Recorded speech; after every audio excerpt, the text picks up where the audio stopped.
Praise the Lord.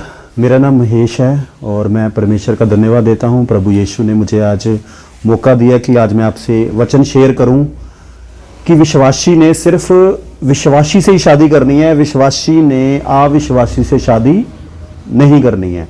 आज हम परमेश्वर के वचन से सीखेंगे विश्वासी ने शादी कैसे करनी है, वचन के आधार के ऊपर हम कैसे शादी कर सकते हैं। आज हम उसके बारे में बातचीत करेंगे। इन सब बातों को शुरू करने से पहले मैं एक वचन बोलना चाहता हूं जो प्रभु का हुक्म है। हम एक वचन पढ़ेंगे। प्रभु ने क्या कहा है, मत्ती 28 अध्याय उसका 18 से 20 तक।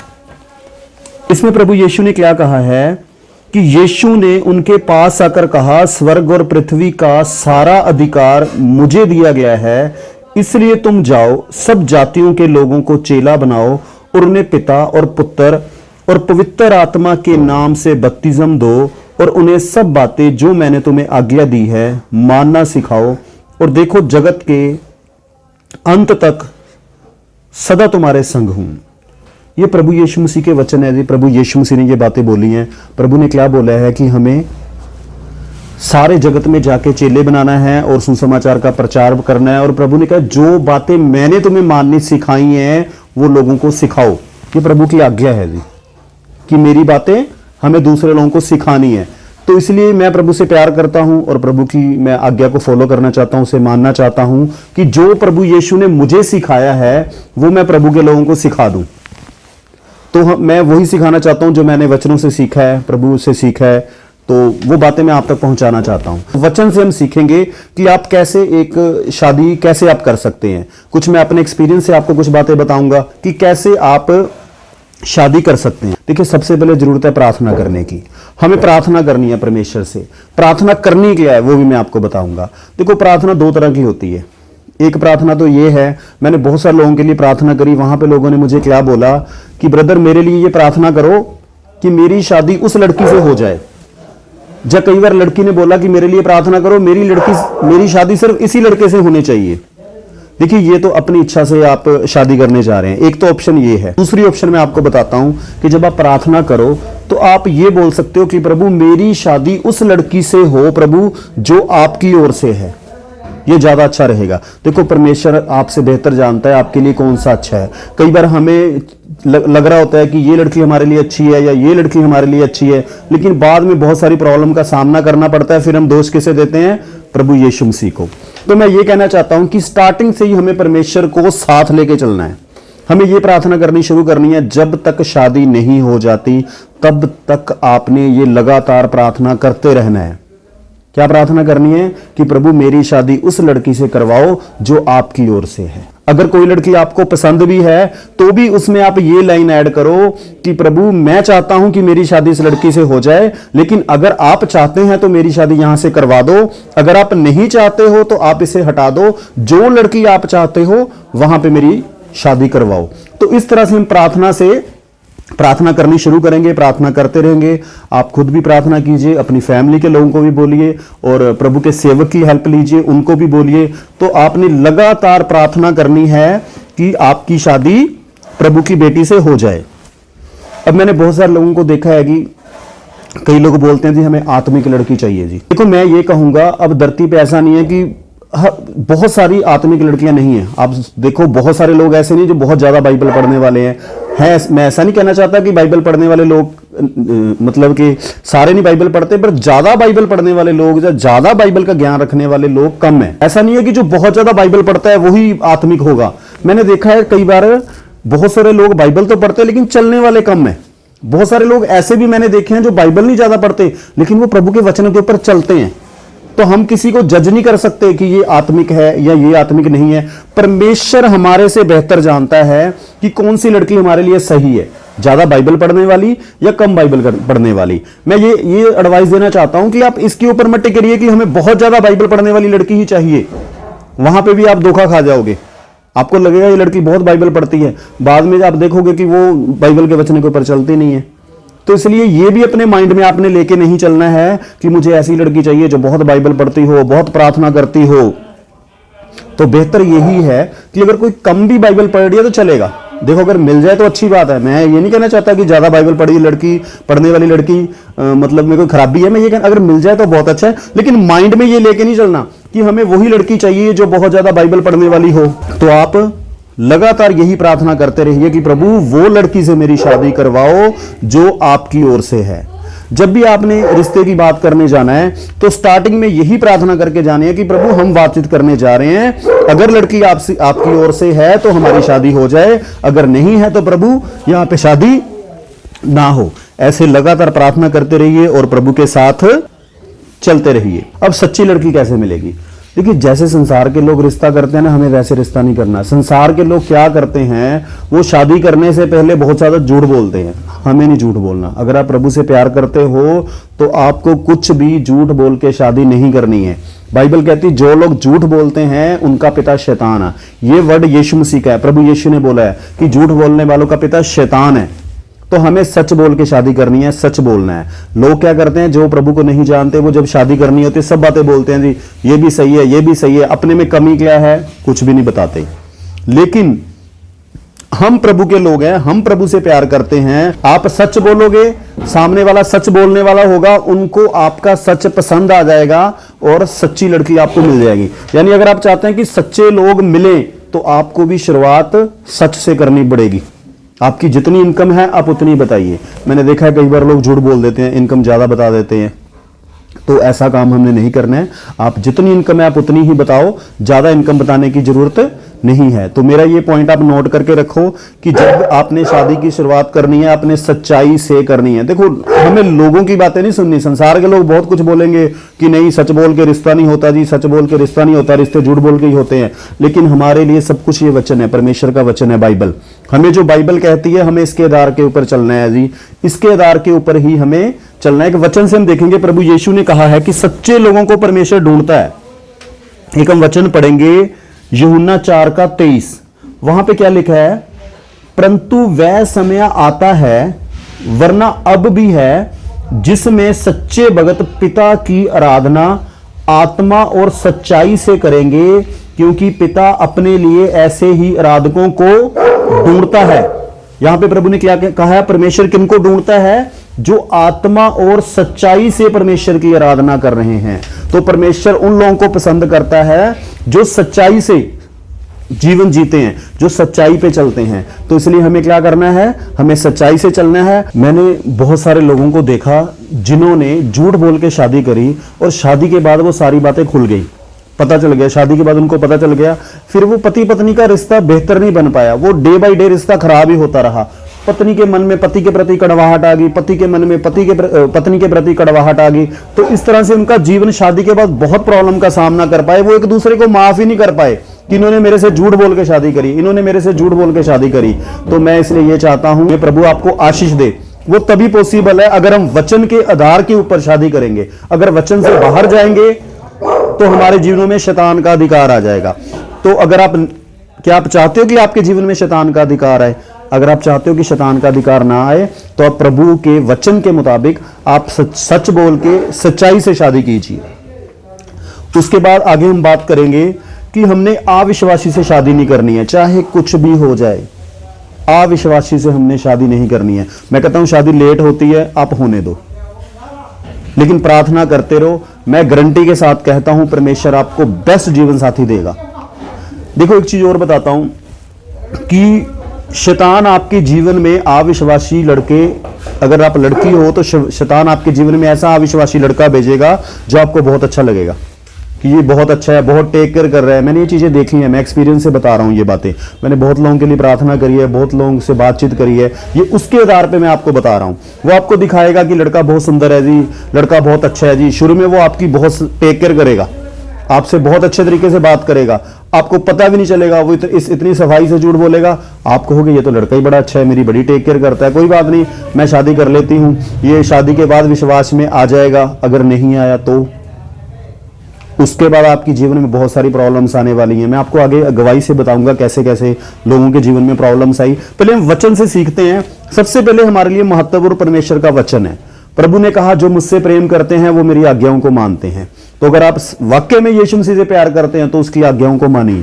उसके वचनों के ऊपर चलिए। हम वचन में देखेंगे कि परमेश्वर का वचन क्या हमें कहता है कि हमें शादी कैसे करनी है। तो प्रभु ने कहा विश्वासी से शादी नहीं करनी। हम दोनों से देखेंगे, पुराने नियम से भी देखेंगे और नए नियम में भी देखेंगे। पुराने नियम में प्रभु ने क्या कहा है हम देखेंगे, व्यवस्था विवरण 7वां अध्याय, इसका 3 और 4 वर्ष। और ना उनसे ब्याह शादी करना, और ना तो अपनी बेटी और उनके बेटे को ब्याह देना, और ना उनकी बेटी को अपने बेटे के लिए ब्याह लेना, क्योंकि वे तेरे बेटे को मेरे पीछे चलने से बहकाएंगे और दूसरे देवताओं को की उपासना करवाएंगे, और इस कारण यहोवा का कोप तुम पर भड़क उठेगा और वह तेरा शीघ्र सत्यानाश कर डालेगा। तो पुराने नियम में परमेश्वर ने क्लियर कट लिखा है कि हमें अपनी लड़की अविश्वासियों को नहीं देनी और उनकी लड़की हमें नहीं लेनी है। यह परमेश्वर का हुक्म है। तो उसके बाद प्रभु ने हमें क्या बोला है कि अगर मान लो आपने क्या करा, अपनी लड़की दे दी उनको, तो क्या होगा, वो जिस धर्म को फॉलो करते हैं वो उनके हिसाब से चलेंगे, वो उनकी सारी चीजें आपको आपकी लड़की को फॉलो करनी पड़ेगी।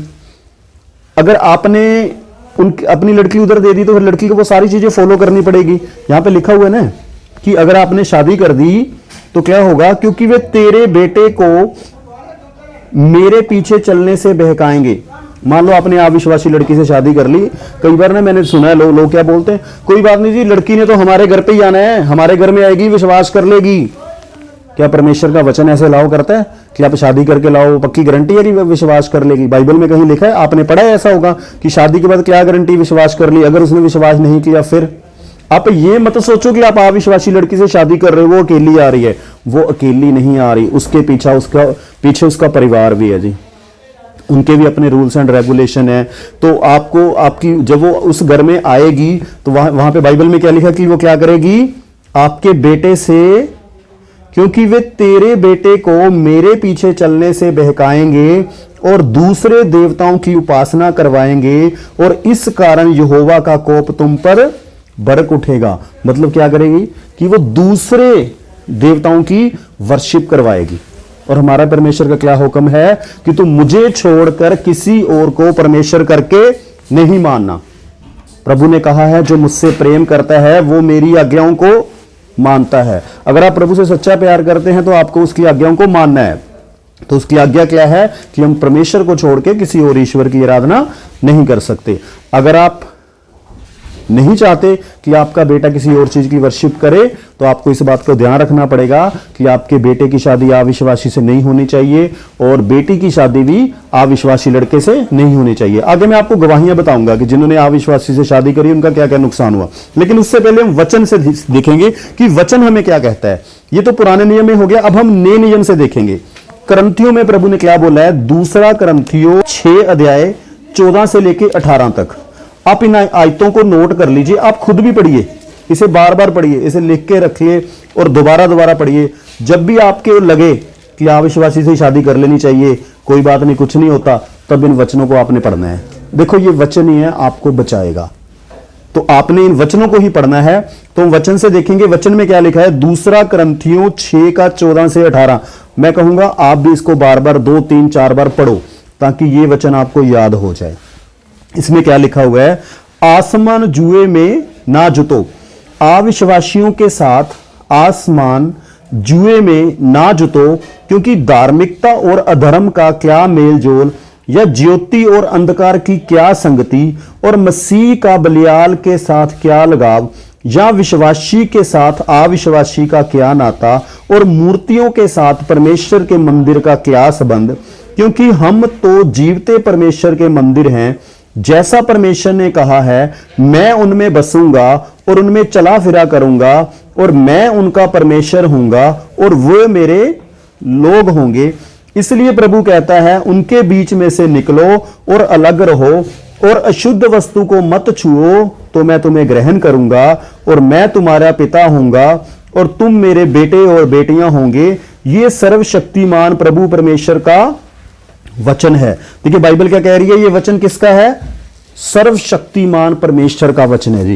ये परमेश्वर ने हमें बोला है। तो आप इसको 2, 3, 4 बार पढ़िए, बाकी इसके ऊपर हम बात करते हैं। प्रभु का वचन हमें क्या कह रहा है कि हमें क्या करना है, अविश्वासियों के साथ आसमान जुए में ना जुतो, क्योंकि धार्मिकता और अधर्म का क्या मेल जोल। तो धार्मिक, धर्मी और अधर्मी का कोई मेल जोल नहीं है। या ज्योति और अंधकार की क्या संगति। परमेश्वर का वचन हमें बोलता है कि हम ज्योति हैं, प्रभु ने हमें कहा कि हम ज्योति हैं, तो हम ज्योति और अंधकार की कोई भी संगति नहीं हो सकती। और मसीह का बलियाल के साथ क्या लगाव, जहां विश्वासी के साथ अविश्वासी का क्या नाता। यहां प्रभु क्या कह रहे हैं कि विश्वासी का अविश्वासी से के साथ कोई भी नाता नहीं हो सकता। लेकिन हम क्या करने जा रहे हैं, हम शादी करने जा रहे हैं अविश्वासी से। क्या प्रभु लाओ करता है? नहीं। तो आप ध्यान रखिए, कोई भी चाहे प्रभु का सेवक हो, प्रभु माफ करे, मैंने कई बार सुना है, मुझे बड़ा दुख होता है, कई बार प्रभु के सेवक भी बोल देते हैं जी कोई बात नहीं, आप लड़की अपने घर पे ही आनी है, शादी कर लो उससे, वहां पे आपने ध्यान रखना है, ये बाइबल नहीं कहती। पहले वचन को बाइबल से आप चेक कर लीजिए, क्या बाइबल इस बात को अलाउ करती है कि जी लड़की आपके घर में आने वाली है? तो ध्यान रखिए, चाहे कुछ भी हो जाए, शादी लेट हो जाए चलेगा, लेकिन शादी विश्वासी लड़की से ही करनी है, अविश्वासी से नहीं करनी है, चाहे कुछ भी हो जाए, क्योंकि प्रभु कह रहा है ये अविश्वासी से हमारा कोई नाता नहीं। देखो मैं कहता हूं हमें प्यार करना है सबसे, मैं वो नहीं कह रहा, नफरत नहीं करनी हमने, विश्वासी हो अविश्वासी हो सबसे प्रेम कीजिए, हमें सबसे प्रेम करना है, क्योंकि प्रभु का वचन कहता है कि आपने मुझे नहीं देखा। हम कहते हैं परमेश्वर से प्रेम करते हैं, प्रभु कह रहा है आपने मुझे तो देखा नहीं, तुम मुझे कैसे प्रेम कर सकते हो? लेकिन जो इंसान है वो परमेश्वर के स्वरूप में रचा है। प्रभु ने कहा अगर तुमने इसे प्रेम कर लिया, इंसानों को प्रेम कर लिया, तो तूने मुझे प्रेम कर लिया। हमें सारे संसार से, सभी लोगों से, सबसे प्रेम करना है हमें। लेकिन जब शादी की बात आ जाएगी तो हम उससे ही शादी करेंगे, अपने बेटे की या अपनी बेटी की, जो प्रभु यीशु के ऊपर विश्वास करता हो। हमें रिस्क नहीं लेना जी, हमारी जिंदगी का सवाल है, आपने एक दिन उसके साथ नहीं रहना, मरते दम तक उसके साथ रहना है।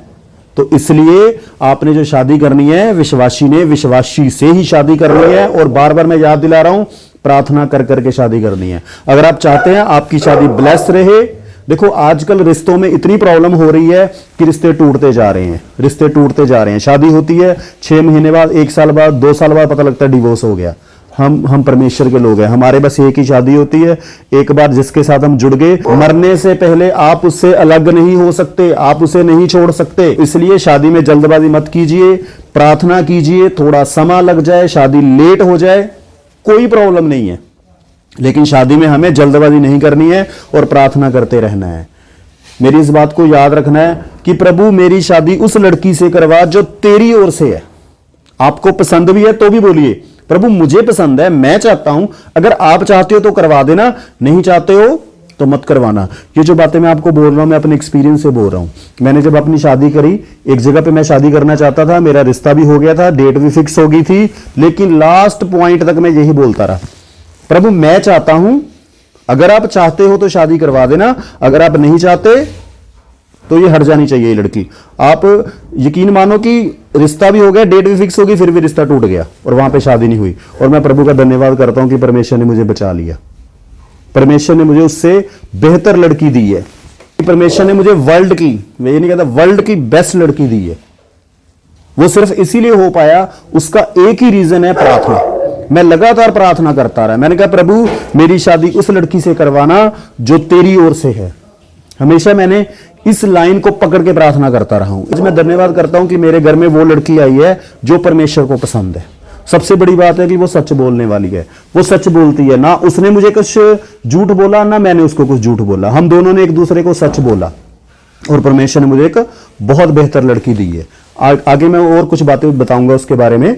तो इसलिए आपने क्या करना है, वचन के आधार के ऊपर चलना है। तो प्रभु ने क्या कहा है कि हमारा उनके साथ कोई संबंध नहीं है, क्योंकि और मूर्तियों के साथ परमेश्वर के मंदिर का क्या संबंध।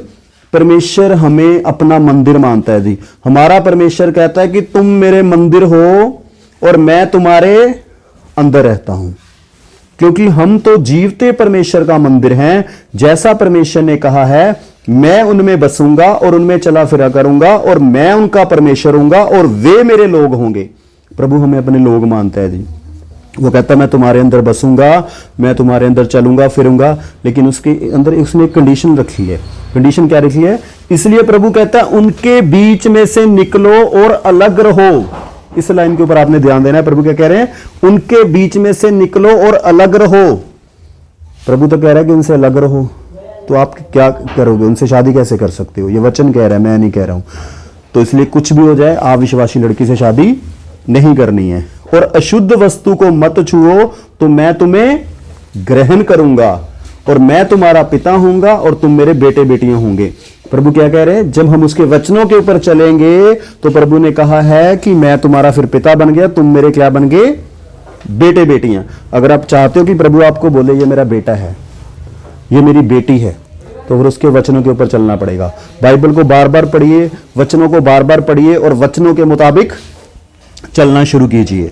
अब आपको ना मैं 2 टेस्टिमनी बताता हूं, विश्वासी लड़की की और अविश्वासी लड़की की, दोनों बताऊंगा, आपको सीखने के लिए मिलेगा। पहले मैं बात करूंगा विश्वासी लड़की की। इसके साथ क्या हुआ, इसने ना एक अविश्वासी लड़के से शादी कर ली। इसके माता पिता ने समझाया, प्रभु के सेवकों ने समझाया कि तुम अविश्वासी से शादी मत करो। ये कहती नहीं जी लड़का बहुत अच्छा है जी, लड़का बहुत अच्छा है जी, कोई बात नहीं जी, कोई बात नहीं जी, वो भी कल को प्रभु को मानने लग जाएगा। उस लड़के ने उसको बहुत झूठ बोला शादी करने से पहले कि तुम कोई बात नहीं, बाइबल पढ़ सकती हो, चर्च में भी जा सकती हो, कोई इशू नहीं है। और उसने अपने बारे में सारा कुछ सच बताया कि मैं बहुत अच्छा लड़का हूं, कुछ उसने अपनी कमी गलती कुछ भी नहीं बताई, बहुत झूठ बोला। शादी के बाद उस लड़की को पता लगा कि ये लड़का नशा भी करता है, ये दारू भी पीता है, इस लड़के के बाहर और लड़कियों के साथ संबंध भी हैं, रिलेशंस भी हैं। उसका दिल, उस लड़की का दिल बहुत टूटा कि मैं फंस गई, इस लड़के ने तो मुझे बहुत झूठ बोला। फिर शादी के कुछ समय बाद उस लड़के ने बोला ऐसे चर्च बंद, बाइबल भी नहीं पढ़नी, चर्च में भी नहीं जाना। उस लड़की आगे उसकी एक लड़की हो गई, कहती मैंने कई बार उसने मुझे मारा है, आज कहती मेरी लड़की जवान हो गई है, मैं पिछले 20 सालों से मैंने कहती धरती पे नरक देख लिया, एक मैंने अपने जीवन में गलत स्टेप उठा लिया, मैंने अविश्वासी से शादी कर ली। कहती काश मैंने अपने माँ बाप की, अपने प्रभु के सेवक की, पास्टर जी की बात मान ली होती तो आज मुझे धरती पे नरक नहीं देखना पड़ता। कहती मैं क्या करूं, कहती मैं प्रार्थना कर करके भी थक गई, वो बंदा आज तक नहीं बदला। जैसे कुछ लोग बोलते हैं ना कोई बात नहीं शादी के बाद बदल जाएगा, वो क्यों नहीं बदला? अविश्वासी बंदा क्यों नहीं बदला? उसका रीजन बताता हूं क्यों नहीं बदला। क्योंकि हमारा परमेश्वर महान परमेश्वर, सर्वशक्तिमान परमेश्वर है, वो किसी के साथ जबरदस्ती नहीं करता। वो जबरदस्ती नहीं कहता कि तू मेरे पीछे चल, वो कहता तेरी मर्जी है, तू मेरे पीछे चलना चाहता है या नहीं चलना चाहता। वो जबरदस्ती नहीं चाहता कि कोई उसकी वर्शिप करे, वो कहता तेरा चुनाव है, तुम चुनो। वो लड़की के लिए मैंने प्रार्थना करी थी, जब उसने मुझे फोन पे बताया, कहती ब्रदर मैं क्या करूं, आज मैं बहुत दुखी हूं, मैं बड़ी परेशान हूं, मुझे बड़ा एहसास होता है कि मैंने परमेश्वर के विरुद्ध में पाप कर दिया, मैं क्या करूं, उसे समझ नहीं आता। 18 साल हो गए उसकी शादी को, आज तक भी वो प्रभु से भी दूर हो गई और उसके बाद जीवन में भी उसको बहुत प्रॉब्लम का सामना करना पड़ रहा है। तो अगर आप ऐसी जिंदगी चाहते हो तो आप रिस्क ले सकते हो, आप अविश्वासी से शादी कर सकते हो। अगर आप नहीं चाहते तो फिर आपको वचन के ऊपर चलना पड़ेगा। मैं गारंटी के साथ कहता हूं, अगर आप वचन पे चलोगे परमेश्वर आपके साथ खड़ा है। अगर आप नहीं चलोगे फिर आपके जीवन में प्रॉब्लम्स आएगी, शैतान के लिए द्वार खुलेगा, शैतान आपको परेशान करेगा, फिर आप प्रार्थना करते रहोगे तो फिर प्रॉब्लम आएगी। और अब वो कितने सालों से प्रार्थना कर रही है, उसका पति आज तक नहीं बदला। इसलिए मैं ये सलाह देना चाहता हूं, आप रिस्क मत लो, अविश्वासी शादी नहीं करनी। अब एक ना और लड़की की आपको गवाही बताता हूं, अब विश्वासी की बताता हूं। उसने प्रभु को जाना, अपनी 20 साल की एज में उसने प्रभु को जान लिया, प्रभु को जाना, प्रभु में बढ़ने लगी लड़की, वो प्रभु में मजबूत होनी शुरू हो गई। अब उसकी एज बढ़ती जा रही, 25 हो गई, 26, 27, उसकी शादी नहीं हो रही। सभी लोग उसको मजाक कर रहे हैं, हाँ देखा, देखेंगे जब यीशु मसीह तेरी शादी करवाएगा। ऐसे लोग ना उसको ताने मारते थे। बीच में वो बीमार होगी, अब और लोगों ने परेशान शुरू कर दिया, अब देखेंगे अब तो तू बीमार भी हो गई है, ना तेरी शादी हो रही है, ना तेरी बीमार भी हो गई है, मतलब तेरी शादी भी नहीं हो रही है और तू बीमार भी हो गई है। मैं कहता हूं धन्यवाद प्रभु का कि वो लड़की प्रभु में बनी रही। वो कहती कोई बात नहीं, शादी करूंगी तो विश्वासी से करूंगी, नहीं तो नहीं करूंगी। वो लड़की प्रार्थना करती रही, करती रही, करती रही, करती रही, करती रही, करती रही। कितने साल उसने लगातार प्रार्थना करी है और प्रभु ने उसकी दुआ को सुना। परमेश्वर ने उसको इतना अच्छा लड़का दिया। उसने मुझे बताया लड़की ने कि मेरी पूरी रिश्तेदारी में ऐसा लड़का नहीं है। आज मेरे सारे रिश्तेदार देख के बड़े हैरान होते हैं, ये लड़का तुझे कैसे मिल गया? कहती बहुत अच्छा लड़का है, अच्छी जॉब है उसके पास और बहुत ही अच्छा लड़का है, मतलब कि मैं जितना परमेश्वर का धन्यवाद कर लूं उतना कम है। देखो वो लड़की डटी रही, प्रार्थना करती रही, कहती आज वही रिश्तेदार जो मुझे बोलते थे ना, देखेंगे यीशु से जब तेरी शादी करवाएगा, तेरी शादी नहीं होने वाली, आज वही जब देखते हैं ना हैरान परेशान हो जाते हैं। तो हमारा परमेश्वर चमत्कारों को करने वाला परमेश्वर है, हमारा परमेश्वर असंभव को संभव करने वाला परमेश्वर है। बस एक कंडीशन है, प्रार्थना करते रहिए, वचन के साथ प्रार्थना करते रहिए, ताकि फिर परमेश्वर आपकी दुआ को सुनेंगे। अब एक चीज और बताऊंगा मैं आपको, देखो मैं दोनों बातें करूंगा, संसार कैसे करता है और परमेश्वर का वचन हमें कैसे सिखाता है। एक ना हम सब लोगों की समस्या क्या है कि हम सभी लोगों ने ना फिल्में बहुत देखी हैं, नाटक बहुत देखे हैं जी। धन्यवाद हो प्रभु का, 2010 में मुझे पता लग गया था कि प्रभु के सेवक ने बताया कि मैंने टीचिंग ली थी, उसमें उन्होंने बताया कि सिनेमा मतलब सिन की माँ। 2010 से पहले तो मैंने बहुत फिल्में देखी हैं जी, उसके बाद नहीं मैंने देखी कोई फिल्म।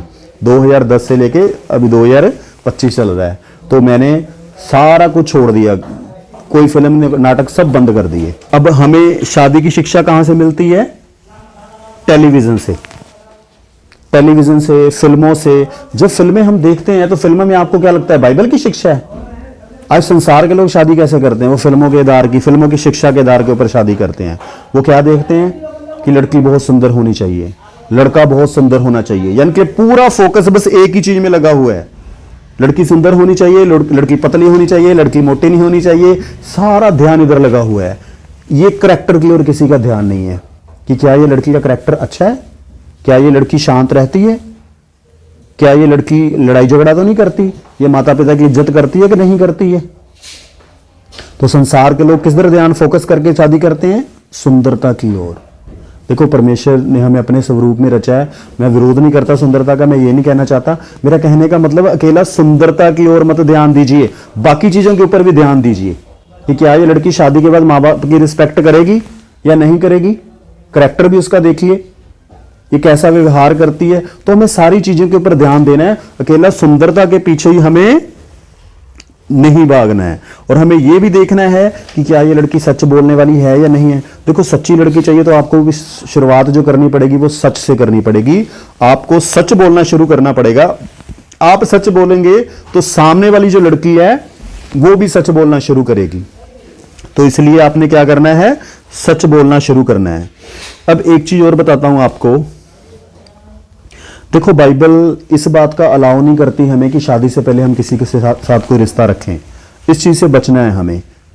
वो आप तभी बच सकते हैं अगर आप प्रभु से जुड़े रहेंगे, प्रभु के वचन पढ़ते रहेंगे, प्रार्थना करते रहेंगे, बाइबल के वचन के ऊपर चलते रहेंगे, हर संडे आप चर्च जाते रहोगे, आप प्रभु से जुड़े हुए हैं, तो आप इस चीज से बच सकते हो। लेकिन बहुत कम लोग हैं जो बच पाते हैं। तो आपने ध्यान रखना है कि शादी से पहले आपका बाहर किसी के साथ रिश्ता नहीं होना चाहिए, और शादी के बाद तो सोचना भी नहीं है कि बाहर आपने किसी के साथ कोई रिश्ता रखना है। अगर शादी के पास पहले था कोई रिश्ता और वो टूट गया है तो आपने बिल्कुल कट कर देना है। और आप अपनी वाइफ को बता सकते हो, अगर मैंने बोला ना सच बोलना है, शादी से पहले आप उसको बता सकते हो कि हाँ शादी से पहले मेरा रिश्ता था लेकिन अब नहीं है। क्योंकि किसी और से पता चलेगा ना तो उसको दुख होगा। आप बता दोगे तो उससे कोई प्रॉब्लम नहीं होगी। आप बोलोगे चलो इसने आज नहीं है रिश्ता, बहुत अच्छी बात है। वो समझ सकती है, वो लड़की आपकी बात को समझ सकती है कि हाँ चलो एक एज होती है कि बंदा नहीं कई बार कंट्रोल कर पाता, कहीं बाहर रिश्ता बन जाता है। तो आप उसको बता के, और आपने बाहर रिश्ता बिल्कुल भी किसी के साथ नहीं रखना है। शादी के बाद तो मैं कह रहा हूँ सोचना ही नहीं है, शादी से पहले भी नहीं सोचना है। अगर बच पाओ तो बहुत अच्छी बात है। और प्रार्थना करते रहिए। और अपनी पत्नी से, और लड़की को भी चाहिए कि आपने ध्यान रखना है कि शादी से पहले अगर कोई रिश्ता था तो आप जरूर शेयर कर दीजिए और बता दीजिए कि अब नहीं है। तो उस चीजों का आपने ध्यान रखना है। जितना आप सच्चाई से चलोगे उतना परमेश्वर की आशीष आपके ऊपर बनी रहेगी। तो अभी इतना काफी है, आगे हम फिर मैं एक और वीडियो बनाऊंगा, अब दूसरा पार्ट भी देखना। तो उसमें मैं और बातें आपको सिखाऊंगा कि शादी में और किन किन चीजों का ध्यान रखना है। एक लास्ट में मैं एक बात बोलनी चाहता हूं कि आप, अगर आपके पास कोई गवाही है, आपके पास कोई एक्सपीरियंस है कि आपकी प्रभु ने कैसे शादी करवाई, तो आपको मेरा मोबाइल नंबर मिल जाएगा। तो आप उस नंबर पे फोन कीजिए और आप मुझे अपनी वो गवाही शेयर कर सकते हैं। अगर आप चाहते हो कि हमारे विश्वासी भाई बहनों को सीखने को कुछ मिले तो आप क्या किया, फोन करके आप उस अपनी गवाही को बताइए। और हम एक और वीडियो बनाएंगे आने वाले समय में, तो मैं आपकी गवाहियां लोगों को बताऊंगा, ताकि मैं चाहता हूं कि हमारे जो जवान भाई बहन है ना, उनको एक आइडिया मिल जाए, उनको शिक्षा मिल जाए कि शादी कैसे, विश्वासी शादी कैसे की जा सकती है। आपकी गवाहियों से उन लोगों के लिए आशीष का कारण बनेंगी। तो आप जरूर हमें फोन करके आप बताइए और हम उसको शेयर करेंगे। प्रभु आपको बहुत आशीष दे। इस वीडियो के लिए आपने देखा है, प्रभु आपको बहुत आशीष दे। धन्यवाद।